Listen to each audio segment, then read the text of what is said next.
I was just outside for a breath of fresh air, and what a night. I know most of you are probably in your beds by now, but if you're still up and around, take a moment. Step outside for a spell and breathe in deep.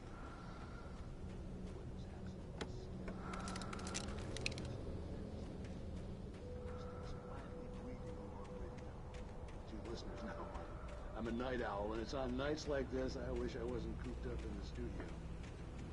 Makes an old man like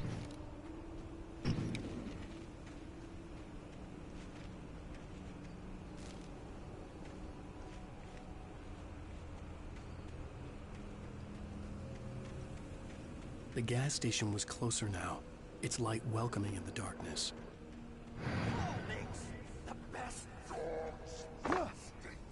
Belly Burster is the best with no cut. Monster Dog is second best. The famous dog is...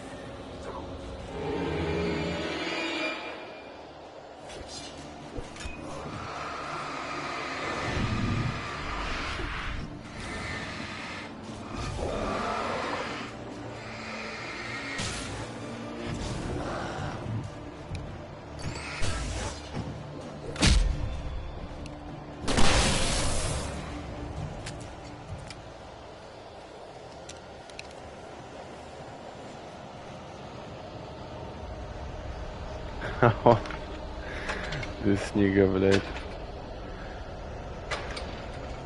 Брейнрод Final Boss, блядь.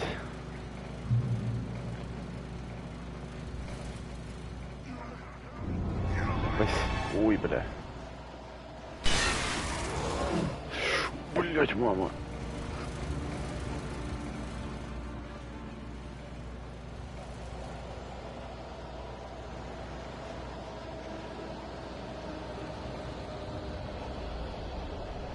Давай, спасибо.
Да ты охуела, мразь, блядь.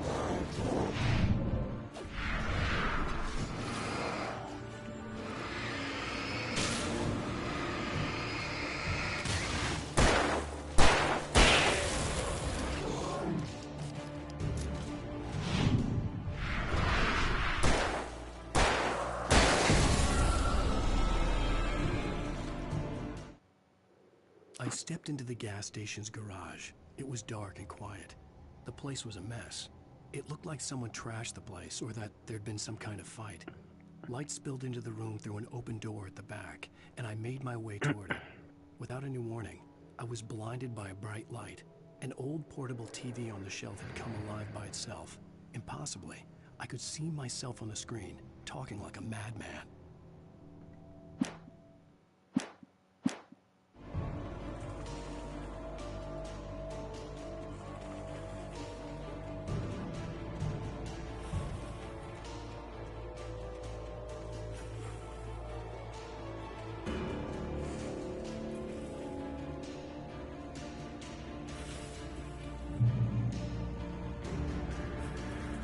Ух, блядь.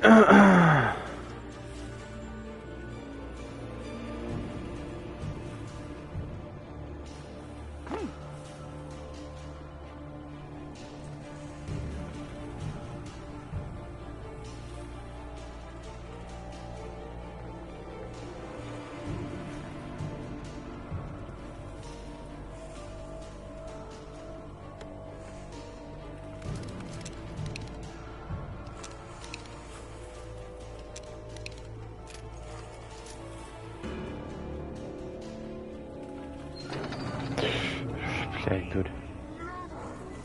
Salad, though. Man like me needs a Steve.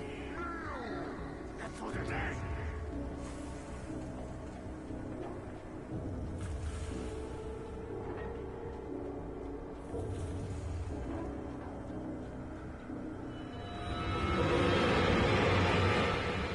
Ебать.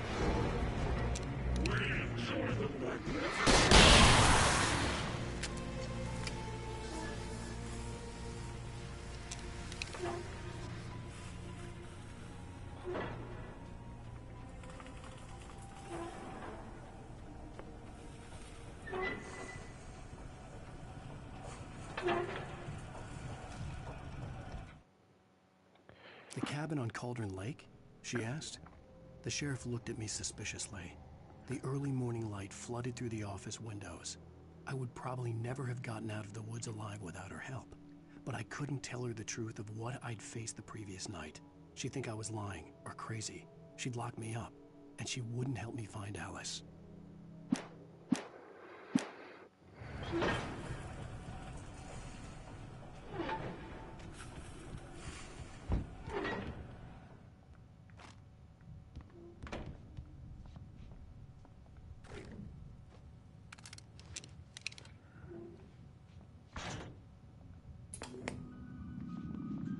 Science. It bestows immortality on those who advance it to elevate all of mankind. Newton, Einstein, Sagan, princes among men. But the price for such a legacy is steep indeed. In Night Springs. Tonight's episode, a quantum suicide. If our lives are already written, it would take a courageous man to change the script. Having called a press conference, Dr. Barclay Colvin is about to demonstrate that very courage. Стоит ли досмотреть, блядь? Gentlemen of the press, I am Dr. Barclay Colvin, and I'm glad so many of you could join me here at the Moorcock Institute. Tonight, I'm going to give a practical demonstration of the many worlds interpretation. As you can see, this is a loaded 9mm pistol. It shall be part of a thought experiment. And now, a real experiment, known as a quantum suicide. Did he say suicide? Is that a real gun? He's kidding, right? Please, stay calm. There is no risk.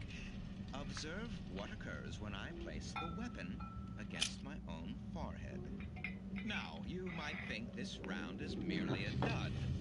Not so. Observe the flower pot.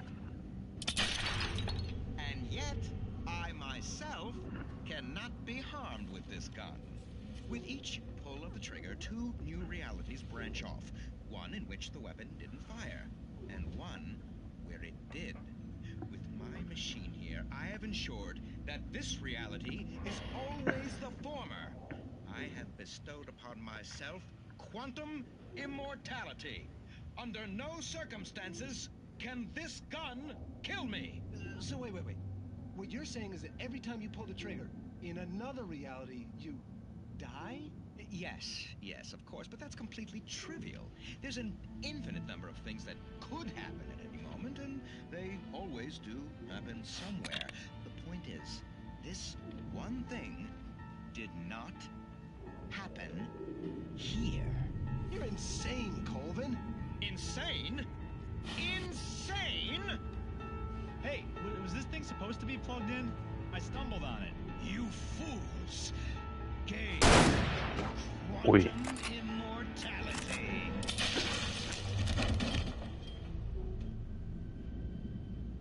Poor Dr. Colvin, felled by his own hubris or the ignorance of the masses.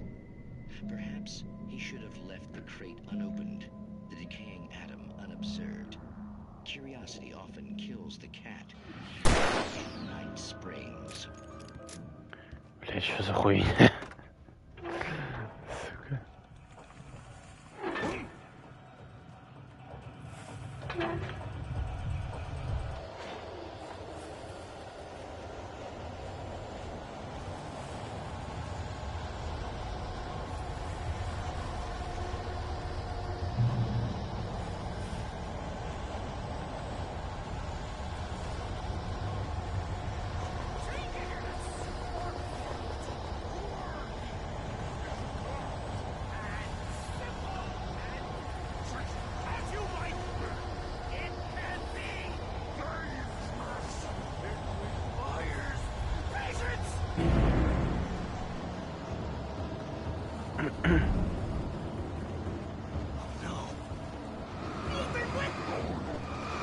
Ебать вас много. Dropping tools? Is this easy and fatal? Count your power! Блядь.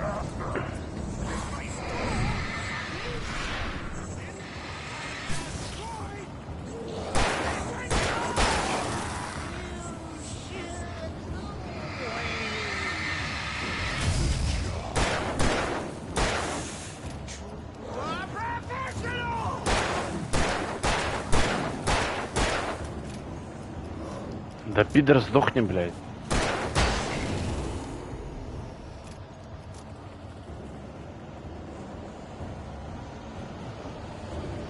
Типа, блядь, босс был? Или что это, блядь?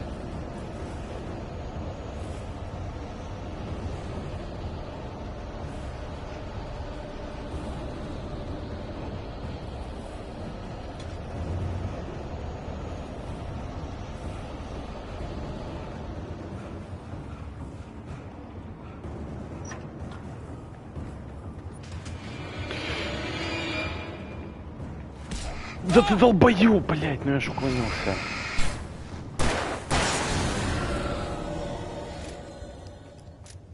Stucky's body vanished, leaving behind only a lifetime of nightmares to come, assuming I'd reached the lights at the gas station alive.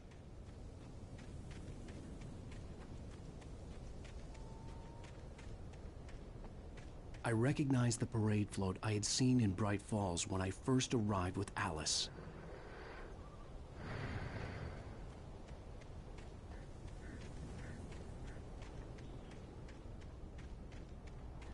After the insanity I had just experienced in the darkness, the lights of the gas station felt comforting. At least for a moment, the sane world reasserted itself.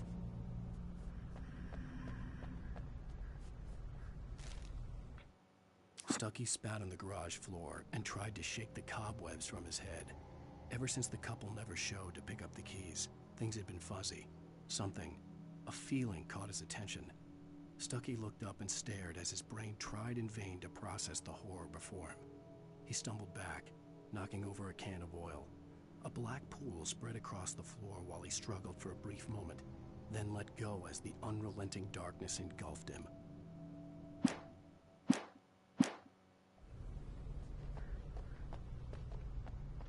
The Deer Fest had been 2 weeks away when we arrived.